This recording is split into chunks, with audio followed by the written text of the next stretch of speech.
Alright, we are back to talk about a little bit of Clash of Clans. And the reason why I wanted to make a quick little video tonight was just talking about some stuff that came up in the clan with one of our old co-leaders. Basically, what happened is there was some conflict over upgrades and when they should be done, and trying to keep everybody on the same page, which obviously, first off, everybody in our clan isn't on the same page.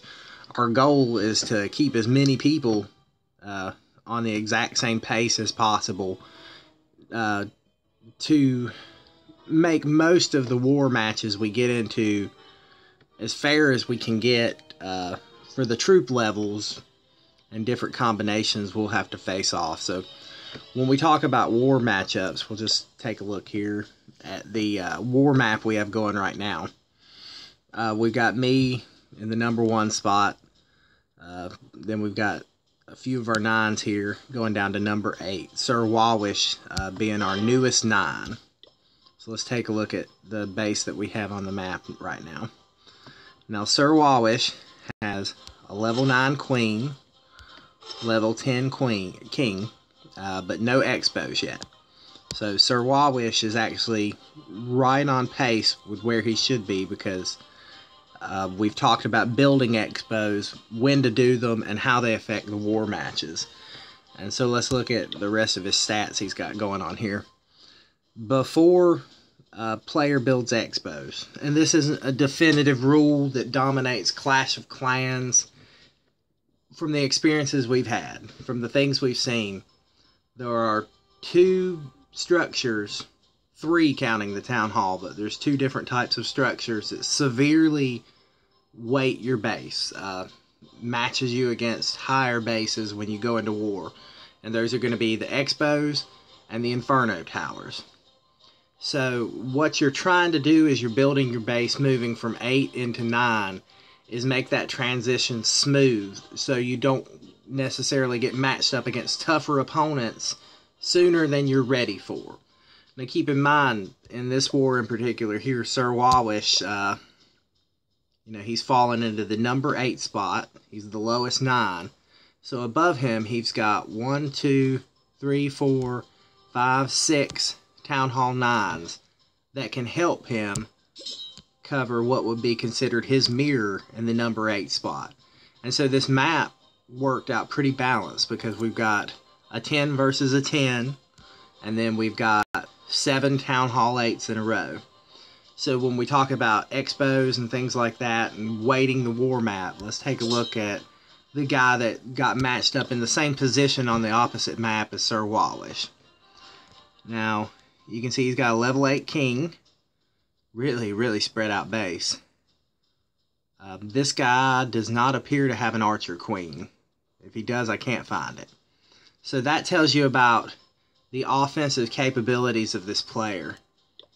Yep, he has no archer queen yet. So he's running with level 3 hogs, level 8 king, and no archer queen. So this is what you would definitely call a rushed base. But what he has built here is level 1 expos. So all that does is provide advantage to our clan in this war. Now Sir Wawish, when he goes up against him here, if Wawish chooses to attack this base, he might not even necessarily want to. He might want to help out with the 8s. We're not doing straight up mirror strategies right now. We're just kind of working together to fall into place and attack these bases as best we can. But from Sir Wawish's offensive standpoint, he has this guy outmatched. And the reason why he is outmatched is because this guy gets put up against a guy with a level 9 queen. Hasn't even built his queen yet, but he threw down some expos. So that gives us an advantage in war. So it kind of shows you why building expos are bad. You go down to their level 15 player against our level 15 player. It's a Town Hall 7 versus a Town Hall 6, I believe this is. Let's take a look. So Lacey Lee, being a Town Hall 7, she has dragons now. There's 1 air defense. This is a Town Hall 5. So you can see that this little Town Hall 5 has no chance in this war. There's nothing he's going to be able to do to help his team out. Might as well not even be there.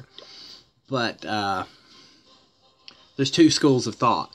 Now, a long time ago, what we used to do when we were a lower level clan, we had Town Hall 7s, Town Hall 8s primarily. We didn't have anything above that. We had one Town Hall 9 that was rushed. But what we would do is we would put lower bases like this on the war map to weight us down. So when we had that guy at the top who was a Town Hall 9 at the time and everybody else was 8s and 7s, if we added in bases like this guy at the bottom, it would kind of cancel out his Town Hall 9. We might end up not even getting matched against a Town Hall 9 in an opposing war, simply because of the weight and the way that the matches are calculated across the board with the different defenses and offensive structures you have throughout the game. So we were talking about recommendations, things that you would like to do as far as, you know, how to build your base. Where do you want to go, especially considering moving from the Town Hall 8 slot into the Town Hall 9 slot. And we'll take a look at a couple good examples right here. I know one of our guys, his name is The Other One. We're going to take a look at his base. I don't know if anybody in the clan has noticed this besides me, but The Other One is a maxed Town Hall 8. Everything's done. There's nothing else that The Other One can do at this point other than move to Town Hall 9. However, for right now at least, he's decided he really doesn't want to move to Town Hall 9. You know, he's worked hard on his base, and he's just enjoying where he is. He likes helping out in the wars, but he doesn't necessarily want to start all over again worrying about the Archer Queens and things like that. He doesn't know what his long-term plans for the game are going to be. He doesn't think he even wants to be a Town Hall 11 maxed out. Right now, you know, he's got a good base that gets good matches in wars. He has a good time fighting in the wars with us, and there's nothing wrong with that. You know, he's got his base into a great spot where, you know, as a maxed Town Hall 8, you're going to get matched against similar players, unless in some wars, because of the weight of the bases above you, you might end up getting matched up against a mirror that would be, say, Town Hall 9. And if that's the case, you're going to rely heavily on those bases above you to take that base, because you really can't 3-star it. A Town Hall 8 is not going to be able to take out a Town Hall 9 very easily. It's going to be very difficult. So let's take a look at another one of the players in our clan. Her name's Althea. Althea and the other one, Cassidy. Some of these players, we've been together now for a long, long time. We've been playing this game together for a year and a half, almost. Always on the same team, never been apart. So let's take a look at Althea. Althea is our biggest star holder in the clan. She has 764. And the reason why is because she's always willing to fight in wars. She's willing to sit out if she needs to. And, you know, she's not a super active attacker for the most part. She just enjoys helping out where she can. You know, she enjoys the wars, likes the challenges, and she's continuing to build her base. She wants to make it to the Town Hall 10. But she's not in a really big hurry to get there, you know. So she does a few attacks here and there, collects her loot bonuses, but we had talked about building expos as a clan, when the right time to build expos is. And some of the things we talked about, you can see from Althea's profile here, it's big troops for Town Hall 9. When you make that progression, the level 6 balloon is huge. The level 5 hog rider is huge. Unlocking the lava hound, getting your heal spell to level 6, and making sure both of your heroes are at least level 10, so they're on their second ability. So right now, if Althea's defenses were wrapped up and caught up to where she's at as a Town Hall 8, so let's say she got a new mortar cannon, a new archer tower, whatever you get at Town Hall 9, I can't even remember. But the whole point is you want to get all those things caught up to the level they were at Town Hall 8. And when you do that, you're in a really good spot where you don't necessarily have to keep pushing those things right then. because when you get war matchups, your defenses are weighted heavier than your offense is. So you can kind of see, it looks like what she's got going on her base right here is she's working on some walls. And she's doing the right thing as far as teamwork and war matchups is concerned. Because by working on those walls, now sure, she could just go ahead and get a level 7 air defense. She could go ahead and max out her Teslas.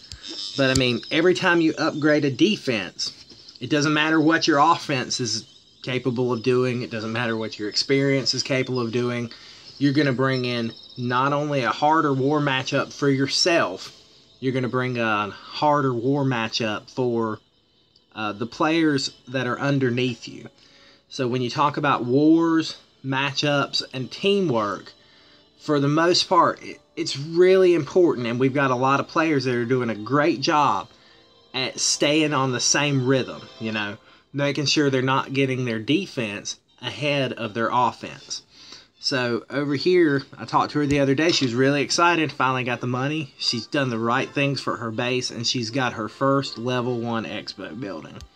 So at this point, you know, the reason why we wanted to go ahead and start building expos when you got the level 10 heroes and those certain troops in line is because it unlocks your ability to 3-star bases that could potentially be a little bit stronger than yours given the circumstances.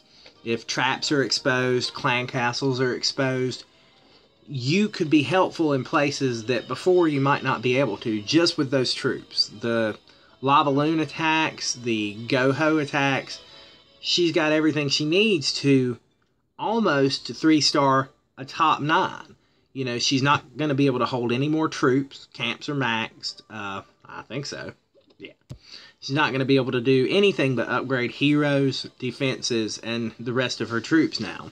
So, going ahead and building the expos is just an equalizer at that point, because if she keeps pushing her heroes and doesn't build the expo, it actually puts her at a disadvantage.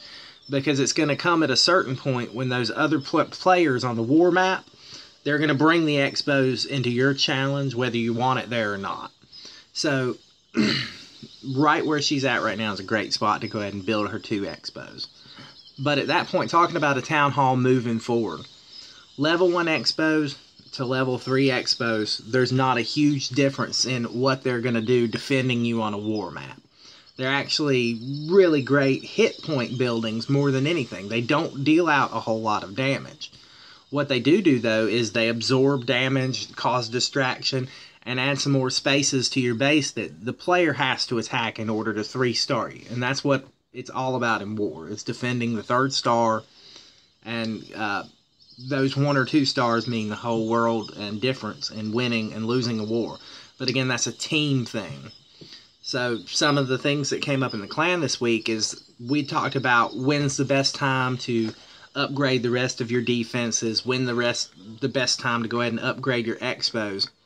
And we can't control one way or another how a player is going to build his base. All we can do is talk to them about the things that they can do to make their teammates' wars easier, more winnable, and overall just work as a team, help each other. So we were talking about maybe when your heroes get to around level 20, building your level 2 expos. When they get to around level 25, once you have the level 25 heroes, all your troops are going to be maxed, and you're basically going to be right where you need to be to 3-star any Town Hall 9 you're going to fight on the map. You'll even have the capabilities at that point to 2-star Town Hall 10s, 3-star them if they're bad Town Hall 10s. But the reason why you don't want to push those defensive upgrades ahead of your offensive upgrades, it's not just about the bases that you have to face in war. It's about the bases the players underneath you have to face in war. And we have a couple rust bases in our clan. We just do. You know, I've always thought it would be perfect if everybody was exactly in line and right where they needed to be perfectly. It just didn't work out that way, and for a couple reasons. We'll take a look at one guy. He's a really nice guy. We wanted to keep him in the clan just because of his name. He's a good donator. His name is Anal Destroyer. We like playing with him. He's a good guy, but we're going to take a look at his base.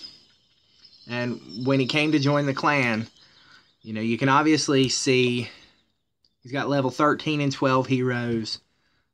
He's got his basic 9 troops now. He's got his level 5 hogs, his level 6 loons, got his lava hounds, got his level 6 heal.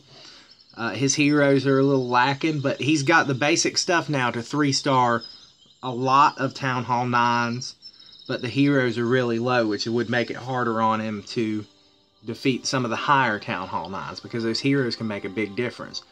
As a Town Hall 10, though, he's rushed. You can see he skipped a lot of walls, skipped some defenses, and for whatever reason now, you know, as much as we talk about this stuff, he's upgrading an Expo. All that does is make the war matches that he pulls in for the clan more difficult for his teammates.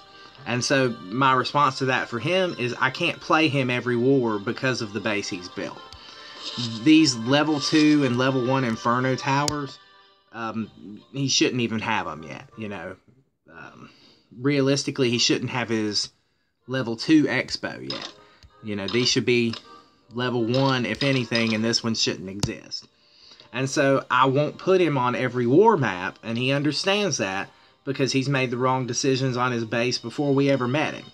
You know, doing this right now, upgrading this Expo, there's no reason for it. He shouldn't be doing it. Upgrading this Archer Tower, there's no reason for it. He shouldn't be doing it. You know, it might be equaled out to the actual Town Hall 8 Archer Towers once they get to level 10. So maybe that's why he went ahead and did it. But still, there's absolutely no need in the world to upgrade this Expo, because it brings a harder matchup for his teammates, a harder matchup for himself, and he hasn't even finished his army camps yet. So he has the potential at Town Hall 10, huge offensive advantage of holding an additional 20 troops. However, instead of doing that, we've got this going on. This is the wrong way to do it. Now, why is Anal Destroyer in our clan? Like I said, he's a good donator. He's a nice guy. But if you can't build your base the right way, I can't play you every war. I'll throw you in there. We like a challenge. We're not afraid to lose. But, you know, this base I can't put in every war map because it's not fair to the people on the team that are doing the right things for their base. So, building expos, level 10 heroes, level 6 balloons, level 5 hogs, level 6 heal, bam, you're ready for your level 1 expos. If you upgrade them, again, after that, it's not about what you're doing on your home base. When you're fighting for a team, it's really important to do what you can to try to support the team and make it easier on everybody there. Because the people underneath you have to deal with the things that you've done on your base. That's just how it works. So let's take another look at this war matchup right now. On my war base, and actually, let me back out of that there. Don't want to expose all my traps just in case anybody comes along and finds a video about us. But anyway, just some of the things that I'm talking about with what I'm doing on my base. I got to a place where I needed Inferno Towers because my base was basically a Town Hall 9 with an extra bomb in it. I had to have the Inferno Towers because I was getting matched against the Inferno Towers. So there was no real way to sandbag it at that point. I had to put them up or else I just wasn't going to have a major part of being a Town Hall 10. But I'd had several offensive upgrades done. My camps were done. My defenses were all leveled out with my Town Hall 9 defenses, with the exception of the Expo. So we're going to talk about the Expo, and we're going to talk about the level 1 Inferno Towers here. Now, right now, there's absolutely no reason in the world for me to need to upgrade this or this or this on my base. Can I? Sure. It would be incredibly easy. These walls cost me 4 million gold or elixir to upgrade. This Inferno Tower costs 6.5. There's not a big difference in that. But what I'm doing, if I upgrade those defenses now, it's not going to make a whole lot of difference in the people I have to attack on the war map. So let's take a look at who I have to attack on the war map. I can already tell you, without clicking on this guy's stuff, he's going to have level 3 Inferno Towers. He's going to have level 4 Expos. Well, you know what that does to the rest of his team? That fucks them. And that's why we're going to beat this team. Because he had absolutely no consideration for the other players on his team when designing his base. He was going to do it the way he was going to do it, and he didn't care how it affected the people underneath him. So I'll tell you how it's going to affect the people underneath him. We're going to beat his clan. They're not going to win. I guarantee it right now. Because of that guy's base and some of the decisions these other players might have made along the way building their bases. We will beat this clan. They do not have the experience, they do not have the offensive capabilities, and they do not have the bases that can beat us. You know, even if we have a really, really bad war, we're still going to beat this clan. It's just going to happen. And it's all because we're making the right decisions on our bases, which gives us better matchups in war. Now, right now you can see we didn't play any of our rust bases this war. Everybody here are the players that are on track, doing the right things. And we've got some rush players in the clan. We let them play too. We want everybody to play. But for the most part, I try to keep those two things separate when we're doing wars. Because once we get on a 2-3 win war streak, I want to let the Anal Destroyers play. I want to let the Kezas play. Some of the players who've got their defenses ahead of their offenses. I want everybody to be able to play. But at the same time, there needs to be balance. Because I want us to win as many wars as possible and have as much fun playing the game as possible. But that's just some of the things I wanted to talk about. You know, it's pretty basic stuff. And if anybody ever has any question, most everybody in our clan knows how to reach out to me and ask me questions about things that they should or shouldn't do on their base. But it's always been a real easy philosophy. Upgrade your offense ahead of your defense. I won't have to upgrade a single defensive structure on my base again until most likely every piece of wall in my base is complete and my heroes are almost done.